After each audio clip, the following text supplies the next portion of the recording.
I am very sick. And to make matters even worse, one of the symptoms of my sickness is that I can't remember about the executive branch because I have memory loss. But I did make a video, so I'll be able to remember. I don't know what I'm gonna do about my name. I don't remember my name or anything.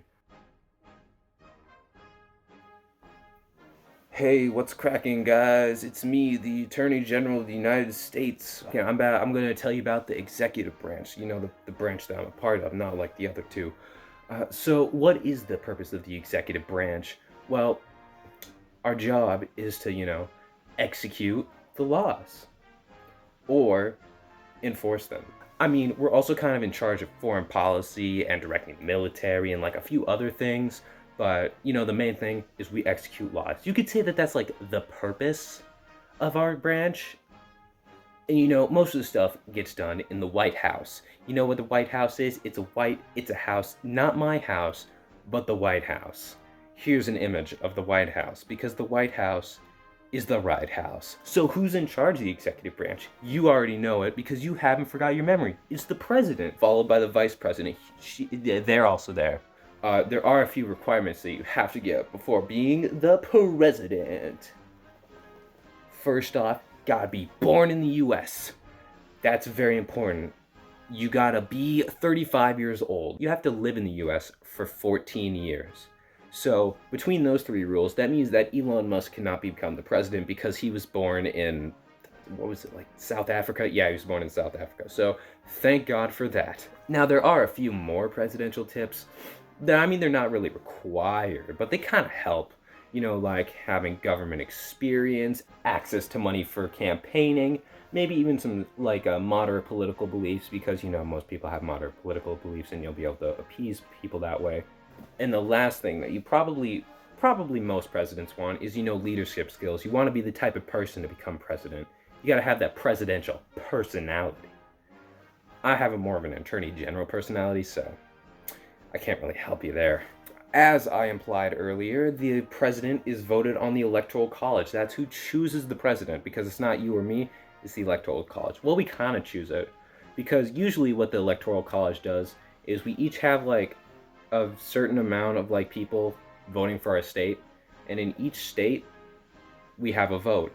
And for the people who vote, they choose the popular vote, and then whoever gets the most votes, all the electoral college people from that state get all the votes. So if I get 73% of the votes in Minnesota, that means that I get all of the electoral votes for Minnesota, and the guy who got 23, he doesn't get nothing because winner take all, baby. So when do these elections happen? It's like every year that's like divisible by 4 because that's just kind of how it worked out. In like November, we vote for the president. There are 538 electoral college members. If you can get 270 of them to vote for you, then you're the president. You kind of got to wait 3 months to become president, though, because inauguration day is on January 19th of the next year. And if you get voted once, you can go again for a second term because of each term is 4 years. You got 4 years to be the president, and then you got one more chance to take 4 years, or you're out. And then you can be the president twice, basically, for 2 terms. So, like, who's the president right now? The president is none other than Joe Biden. Here's an interesting fact about Biden. He was Obama's vice president, and what did they do every week? Him and Obama, they had weekly lunches. And honestly, if you tell me that you've had weekly lunches with Obama, that is pretty interesting. The president has 5 powers. Hey there, I'm the Secretary of Transportation, and I'd just like to interject on the Attorney General's video right now. So the next topic in the video is about presidential powers, and the Attorney General did a great job explaining him, but he did forget to include some examples. So here I am right now, and I'm going to explain them for you. The first power that the president has is to veto any bill that is passed in Congress, because the president has to approve it before it can become a law. An example of this would be in 2020, there was a bill called the Iran War Powers Resolution, and the current president vetoed that bill. The second power of the president is to appoint the heads of the cabinet. And of course, the president does have to get consent from the Senate with all the nominations for cabinet officers, but the president still nominates the people. Like me, I'm an example. Department of Transportation, Attorney General, Secretary of State, those are all cabinet officers, and we were all appointed by the president, and our appointments were approved by the Senate. The third power of the president is to conduct foreign policy. A very notable example of this would be with John F. Kennedy and the Cuban Missile Crisis. So basically, the Cuban Missile Crisis was like the brink where we nearly went into an all-out nuclear war. And thanks to our favorite nepotic, JFK, he was able to negotiate with both Cuba and the USSR to take the missiles out of Cuba and basically just avoid a massive war that probably would have ended the world. So yeah, that guy got shot in a parade. And he was Catholic. The fourth power of the president is to appoint judges to the federal courts. An example of this would be when Obama appointed 10 openly gay judges to various federal courts. The point isn't that they're gay, it's just the point is that they were judges and they were appointed by the president. And that was the example, and it was from, the source was from like 2014, so like, it was like trying to show how Obama was like supposed to be inclusive to everybody and how he's all about diversity. I'm not trying to make fun of gay people by like singling them out, okay? So like, cut me some slack, man. I'm just trying to do a research. And finally, the fifth power of the president is to give pardons.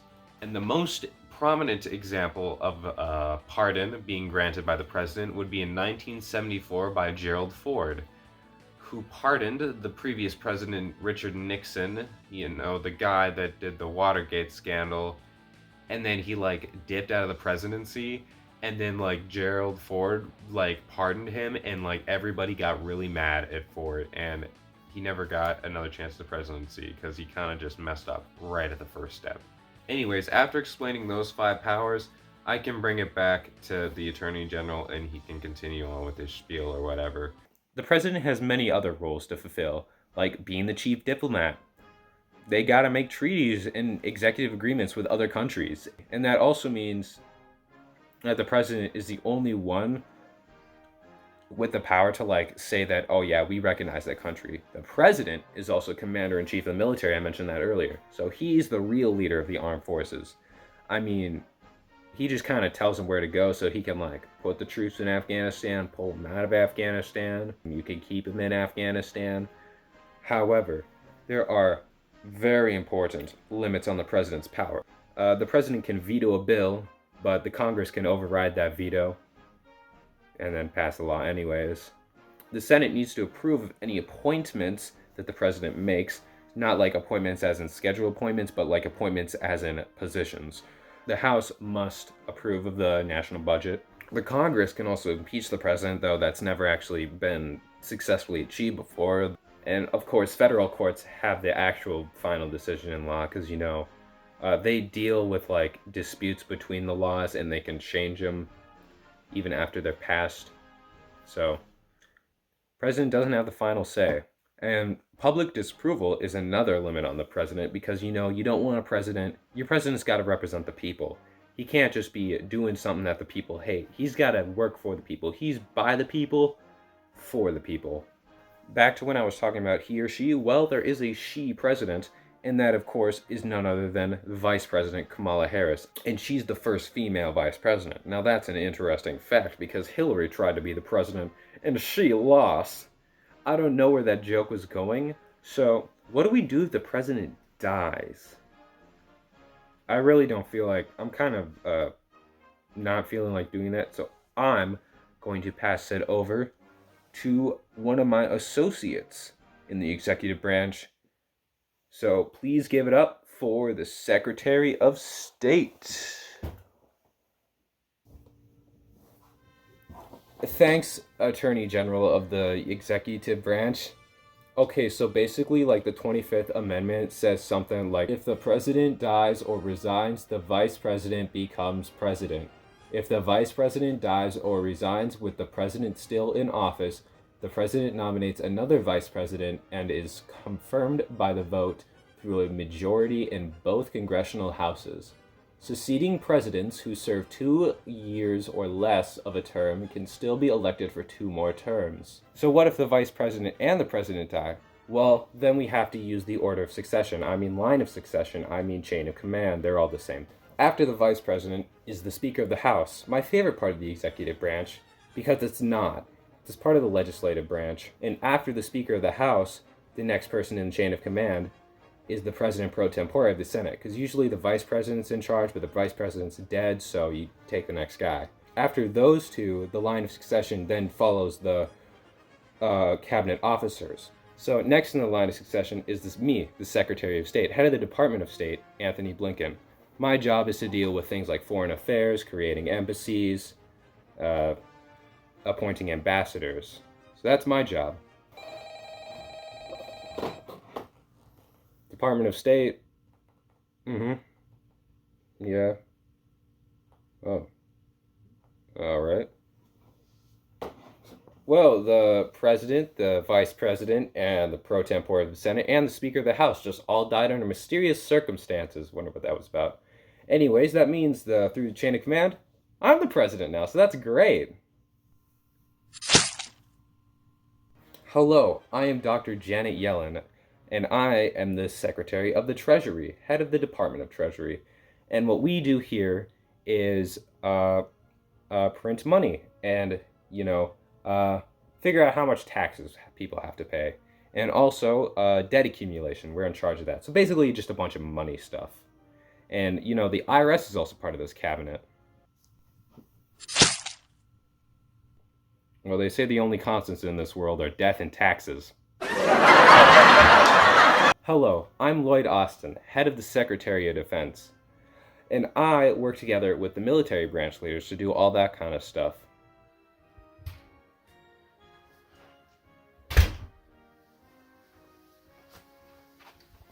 Oh, you ain't stabbing me. I know how to defend myself. You're fat. Not from emotional attacks! Hey, we meet again. It's me, the Attorney General, Merrick Garland, from the Department of Justice. And our job is to make sure that laws are being established and that they are also being followed. So, like the FBI is part of this department. Oh, is there a package for me? Ooh, I wonder where it's from. I'm Deb Haaland, Secretary of the Interior, and I deal with things like national parks and Native American reservations. We also deal with a little bit of resource collection. Well, I guess you could say I'm gonna die from interior bleeding.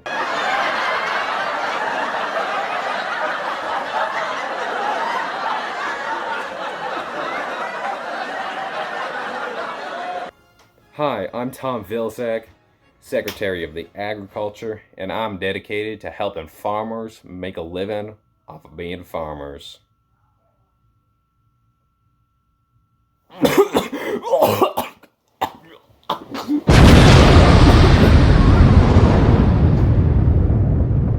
Hi, I'm Gina Raimondo, and I'm the Secretary of Commerce. We deal with things like patents and trademarks, the standard units of measurement, and keeping track of the population. Hey, could I submit a patent for murder? That's absurd! Hi, I'm Marty Walsh, and I'm the Secretary of Labor. My cabinet deals with everything worker related, from wages to working conditions to compensation. Hi, I'm Xavier Barreca, and I'm the Secretary of Health and Human Services. And honestly, I'm not feeling too well from some food I ate, so I'm just gonna read off the script. Alright, let's see here. I am in charge of health codes and healthcare regulations. I don't really feel so.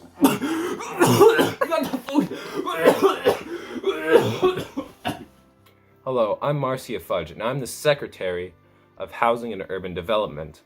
And my job is just to give out mortgages. Hello? There's a gas leak in the building. Hey there, I'm Pete Buteg, and I'm the Secretary of Transportation.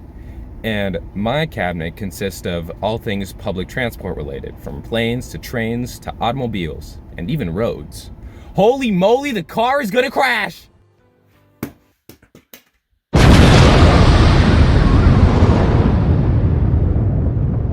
I'm Jennifer Granholm, and I'm the Secretary of Energy. I make sure that we have the resources to power the country. Hey, guess what? I swear to God, if you came to stab me... no. I was planning on electrocuting you. Fine. What? Hi, I'm the Secretary of Education, Dr. Miguel Cardona, and much of my work now involves things like implementing equal education opportunities for the learning. Hello, I'm the Secretary of Veteran Affairs, Dennis McDonough, and my job is making sure that we give back to the veterans that served for our country. Vietnam. What?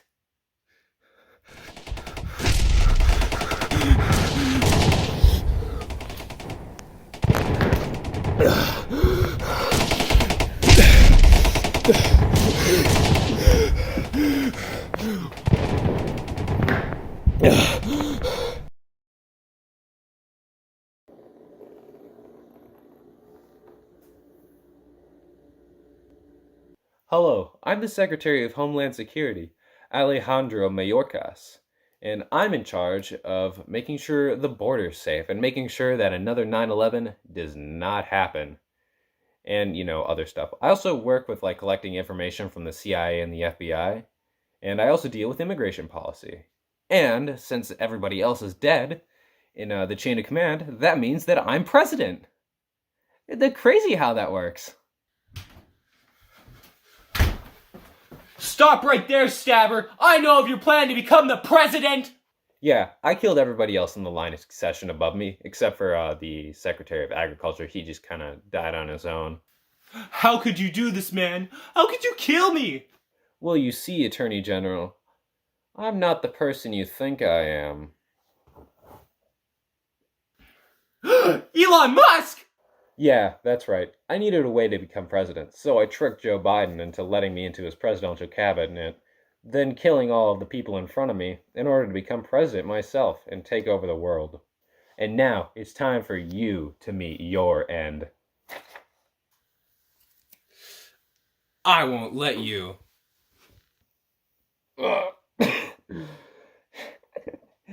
Well, look who's become the stabber. And the president. Ironic.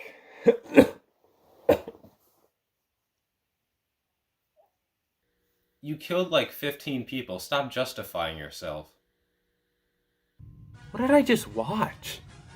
A lot of the cabinet's work and the executive branch's work is making sure everything runs smoothly. And, that's kind of admirable, even if they sometimes don't do that. Now, after learning what I've learned from that video, and given the question, would I want to be part of the executive branch? I'd probably have to pass up on that. Because that sounds like probably the most stressful thing ever. And I'm pretty sure that the Secretary of Homeland Security right now is not actually Elon Musk disguised. I should probably mention that.